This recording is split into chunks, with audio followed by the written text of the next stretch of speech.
Assalamualaikum warahmatullahi wabarakatuh. Jumpa lagi dengan Bapak, Pak Sabdi, dalam mata pelajaran geografi. Semoga anak-anak bisa semangat terus dalam belajar, meskipun masa pandemi seperti ini, tetap semangat dalam menggapai cita-cita. Oke, anak-anak, hari ini kita belajar geografi dan topik kita adalah konservasi flora dan fauna di Indonesia. Nah, mungkin anak-anak pernah mendengar istilah konservasi ya, flora dan fauna seperti itu. Nah, kalau minggu lalu kita sudah belajar flora dan fauna, kalau flora itu tumbuhan dan fauna itu adalah hewan ya yang sudah mengalami kerusakan, maka ketika mengalami perusakan akibat habitat mereka dilakukan perburuan liar, kena bencana, ya kan, dan masih banyak faktor-faktor yang lain, maka perlu adanya penyelamatan agar flora dan fauna tersebut tidak menjadi hewan yang langka. Maka diperlukan suatu konservasi tempat perlindungan hewan dan tumbuhan agar tidak punah, agar kelestariannya terjaga, dan anak cucu kita ke depannya dapat melihat jenis-jenis flora ataupun fauna yang saat ini kita lihat. Itulah salah satu pengertian kecil dari konservasi. Oke, untuk selanjutnya kita masuk ke babnya langsung. Nah, di sini ada pengertian konservasi. Pengertian konservasi itu adalah pengelolaan biosfer. Jadi, apa biosfer? Biosfer itu adalah suatu tempat di mana tempat tinggalnya makhluk hidup. Manusia, hewan, dan tumbuhan, ya, yang tempat kita tinggali saat ini, bumi, itu adalah biosfer. Secara aktif, yang bertujuan untuk menjaga kelangsungan keanekaragaman flora dan fauna. Nah, di sini kita garis bawah itu adalah untuk menjaga kelangsungan keanekaragaman flora dan fauna. Ternyata keanekaragaman flora dan fauna di Indonesia itu terbesar nomor 3 di dunia loh. Setelah Brazil di Amerika Selatan, Zaire di Afrika, dan Indonesia. Jadi seluruh dunia beratusan negara tidak banyak memiliki keanekaragaman hayati. Tetapi di Indonesia banyak sekali jenisnya, terutama di bagian Kalimantan, di Papua, di Sumatera, ya. Itu banyak sekali pohon-pohon jenis tanaman yang hanya ada ditemukan di Indonesia yang bersifat endemik, tidak ditemukan di daerah lain. Itulah ya keistimewaan negara Indonesia. Mungkin anak-anak pernah dengar istilah Brazil dengan hutan Amazonnya. Seperti itu, ya, dia adalah top skor puncak flora dan fauna dunia saat ini ya. Jadi kalau kita berbicara nomor 2-nya negara Zaire, itu biasanya adalah seperti hutan hujan tropis disertai dengan padang sabana dan stepa. Kalau pemana anak-anak sering lihat di televisi tentang yang namanya hewan-hewan ya, maka Zaire adalah salah satu tempat yang tidak bisa dilewatkan. Karena apa? Keanekaragaman hayatinya juga tinggi. Dan yang ketiga adalah Indonesia, ya, seperti itu. Nah, pemeliharaan ya keragaman genetik di dalam suatu spesies. Jadi kan ada beberapa jenis spesies makhluk yang sebenarnya sudah punah. Nah, untuk saat ini Indonesia patut berbangga karena satu-satunya hewan purba yang ada di Indonesia itu seperti komodo, itu adalah hewan asli Indonesia yang tidak ditemukan di daerah lain ya.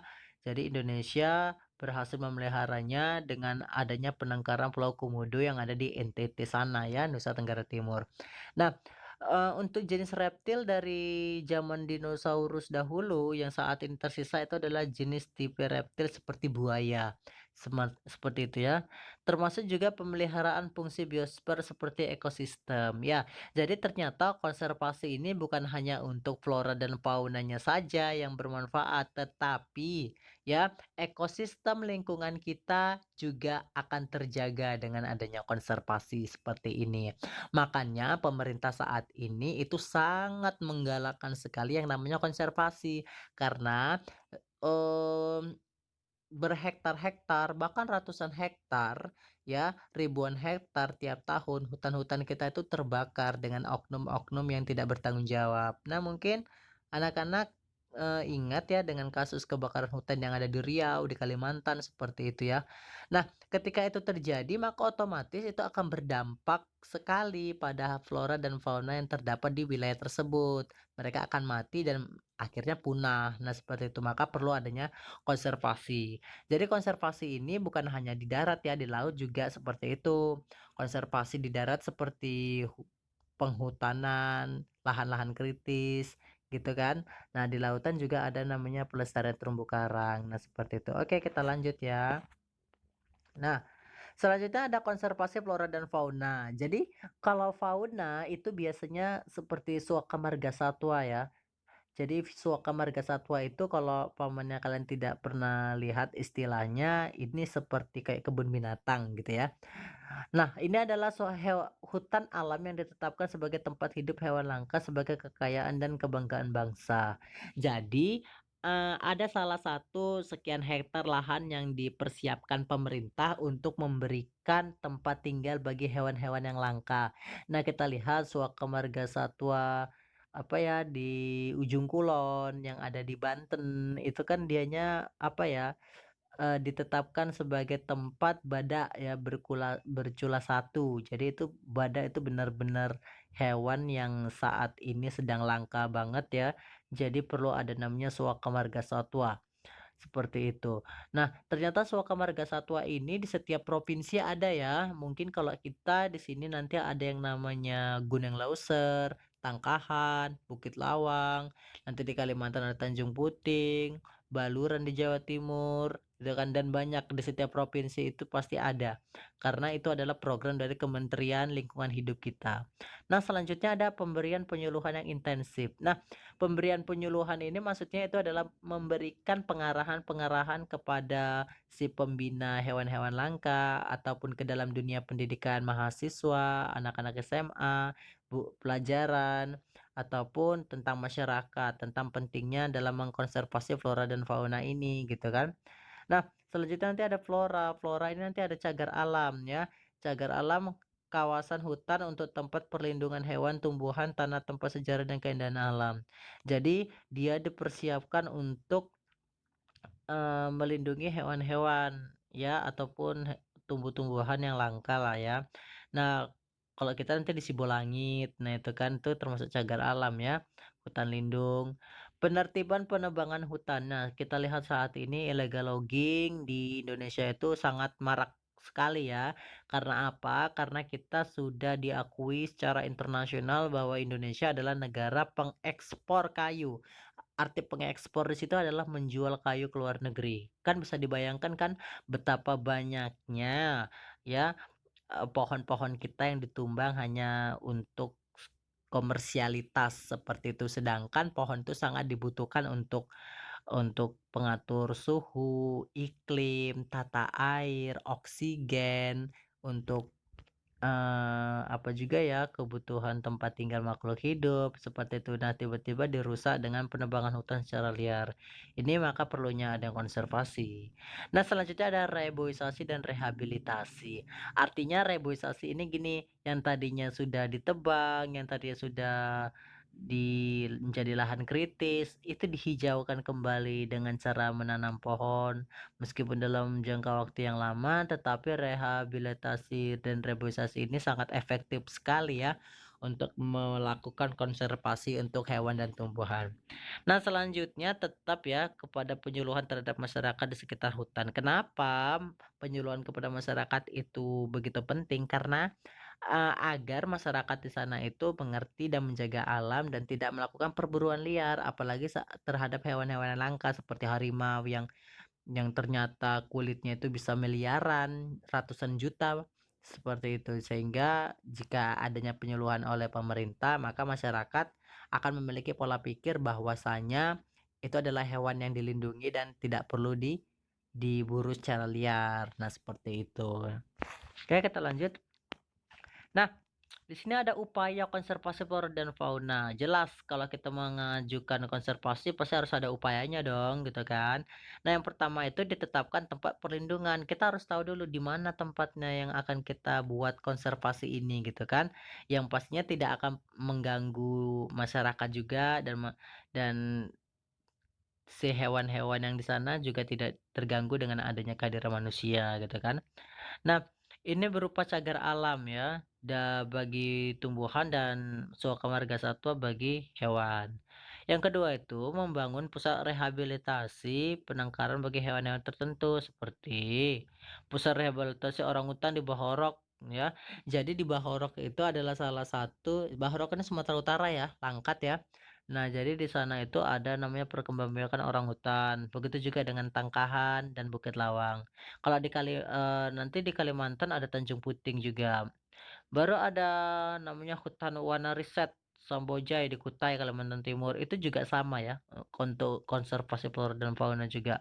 Dan ada juga pusat rehabilitasi babi rusa dan anoa. Jadi babi rusa dan anoa ini adalah hewan asli Indonesia yang berasal dari Sulawesi yang hanya ditemukan di Indonesia. Jadi kalau pemanah di luar negeri tidak ditemukan, maka perlunya ada konservasi.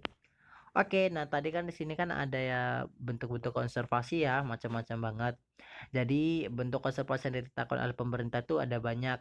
Ada taman nasional, cagar alam, hutan wisata, taman hutan raya, taman laut, wana wisata, hutan lindung dan kebun raya. Intinya itu semua untuk kepentingan perlindungan, pelestarian lingkungan, hewan dan tumbuhan. Nah, seperti itu. Nah, ini ada contoh-contohnya ya. Ada Gunung Leuser, ini di Aceh. Kerinci Seblat, ini di Jambi, Bukit Barisan Selatan, Ujung Kulon di Banten, Gunung Gede Pangrango, Jawa Tengah, Kepulauan Seribu Jakarta, Bromo Tengger Semeru ini di Jawa Timur, ya. Jadi Baluran, Jawa Timur, Bali. Nah, ini banyak. Ini adalah salah satu contoh dari tempat konservasi perlindungan hewan di Indonesia. Nah, ini dia. Nah, setelah kita melakukan konservasi, sebenarnya apa sih manfaat yang kita dapatkan gitu kan? Jelas yang pertama melindungi kekayaan dan menjaga ekosistem alam. Ya, kita lihat alam kita saat ini sedang rusak-rusaknya, pohon-pohon ditebangi, iklim juga semakin panas, ya kan? Dengan adanya pepohonan, dia akan menciptakan oksigen, maka udara akan dingin, seperti itu. Nah, untuk saat ini memang di seluruh dunia ya, bukan hanya di Indonesia saja, itu hutan-hutan sudah semakin menipis seperti itu ya, karena adanya untuk industri, pembukaan lahan, perkebunan seperti itu ya. Yang kedua itu melindungi spesies flora fauna sudah pasti dengan adanya konservasi bahwa hewan dan tumbuhan tersebut nanti akan bisa lestari. Nah, yang ketiga tuh menjaga kualitas lingkungan. Iya, karena udaranya semakin bersih, semakin sejuk, air juga tata airnya juga lancar, ya kan? Nah, yang keempat ternyata mencegah kerusakan dan pencemaran lingkungan yang mengakibatkan bencana. Nah, kita lihat jika memang hutan rusak, otomatis banjir dan tanah longsor sudah pasti terjadi, ya kan? Maka jika kalau kita lakukan konservasi, maka bencana itu pasti dapat kita minimalisir seperti itu. Yang kelima, menghadirkan kehidupan yang lebih baik bagi masa depan. Jelas karena apa? Kedepannya kita bisa melihat hewan-hewan langka, alam kita semakin lestari. Nah, seperti itu ya. Nah, yang keenam, untuk menyelaraskan kehidupan manusia dengan lingkungan. Pada umumnya, manusia itu sangat membutuhkan lingkungan untuk bertahan hidup ya, maka kita harus menjaga. Yang ketujuh itu pemanfaatan lingkungan yang baik dan bijaksana. Meskipun kita sudah melakukan konservasi, bukan berarti kita dapat bisa mengeksploitasi alam seenaknya ya. Tidak, tidak boleh. Maka kita harus tetap melakukan namanya tindakan pengambilan sumber daya alam itu secara efisien, seperti itu. Oke, anak-anak, Bapak pikir itu adalah, poin-poin materi kita. Untuk kedepannya kita akan bahas lagi tentang namanya flora fauna beserta dengan konservasinya di Indonesia seperti ini. Mmm, Bapak rasa cukup sekian materi pembelajaran geografi kita saat ini. Tetap semangat ya dalam belajar, meskipun belajar dari rumah. Yang penting, selalu sehat ya. Jangan pernah menyerah dengan mimpi kalian dan terus berjuang untuk membahagiakan orang tua. Oke, Bapak sudah dengan wabil taufiq wal hidayah. Wassalamualaikum warahmatullahi wabarakatuh.